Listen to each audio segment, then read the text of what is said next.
Tropical Typhoon, Chairman TV.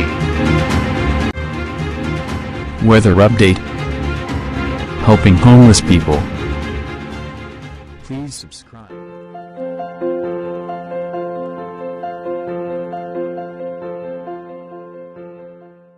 Magandang umaga po. Ito po ang latest update natin ngayong araw, September 30, 2025.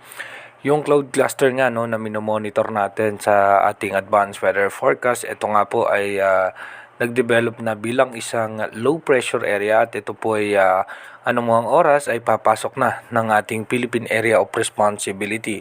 At medyo tumaas nga ng bahagya yung tsansa nito na posibleng mag-develop bilang isang tropical depression or mahinang bagyo kapag andito na nga po yan sa eastern section ng Central Luzon. At sa ngayon nga po, nananatili nga po yung easterlies ang nakakaapekto sa ating bansa at asahan natin may mga tsansa nga po ng pagulan dito sa parte ng Quezon, Metro Manila, Bicol Region, Mindoro Provinces, dito po sa may eastern section ng Samar, asahan naman natin mataas din ang tsansa ng pagulan naman sa parte ng Palawan, western section ng Visayas at natitirang bahagi ng Mindanao. Dumako na nga po tayo sa ating advanced weather forecast. Dito nga po sa ating advanced weather forecast, so ito nga po yung ating possible scenario. So bukas nga po by October 1, so expected na nga po natin bilang isang low pressure area ay pumasok na sa ating Philippine Area of Responsibility. Pagdating naman po ng October 2, ito nga po ay nasa eastern section na nga po ng Aurora. At asahan nga po natin na ito nga po ay posibleng magdala ng mga pag-ulan. Pagdating nga po ng October 3, tataas po ang posibilidad nito na mag-develop bilang isang tropical depression or mahinang bagyo. Pagdating po ng alas 11 ng umaga ng October 3, didikit nga po yan sa eastern section nga po ng Isabela at pagdating nga po ng alas 2 ng hapon, dito nga po bilang isang bagyo ay medyo babagal yung pagkilos niya at magdudulot po yan ng pag-ulan sa halos buong northern Luzon. Pagdating naman po ng alas 5 ng hapon, dito nga po asahan natin medyo almost stationary yung kanyang posisyon dito nga po sa parte ng eastern section ng northern Luzon. At pagdating naman po ng alas 8 ng gabi ng October 3, mapapansin natin mabagal yung kanyang pagkilos. At pagdating naman po ng October 11, asahan nga po natin na mataas ang posibilidad na magkaroon niya ng landfall scenario sa may parte ng Santa Ana, Cagayan.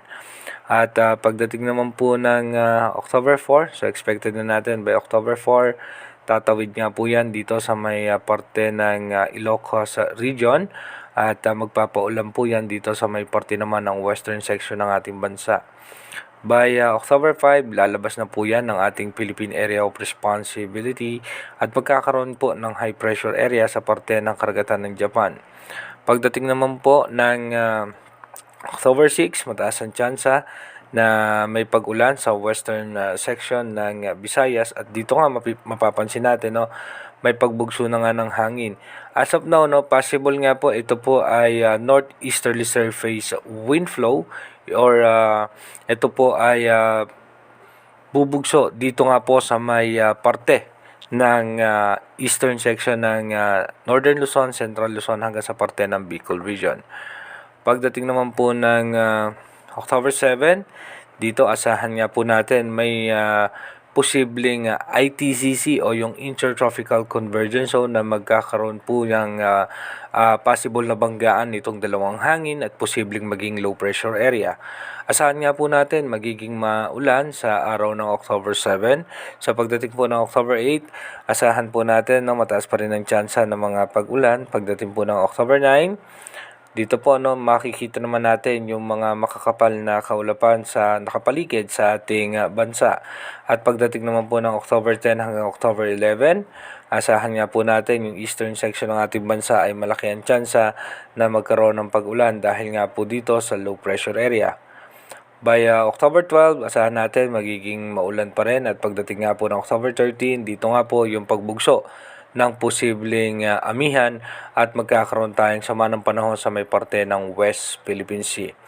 Inuulit ko po, yung ating advanced weather forecast is possible scenario pa lamang po yan. Malaki pa rin ang tsansa na magbago po lahat yan. Kaya manatili tayong tumutok sa ating advanced weather forecast para malaman natin yung mga posibleng sama ng panahon na makakaapekto sa ating bansa. Mag-iingat po tayo palagi. God bless po sa ating lahat.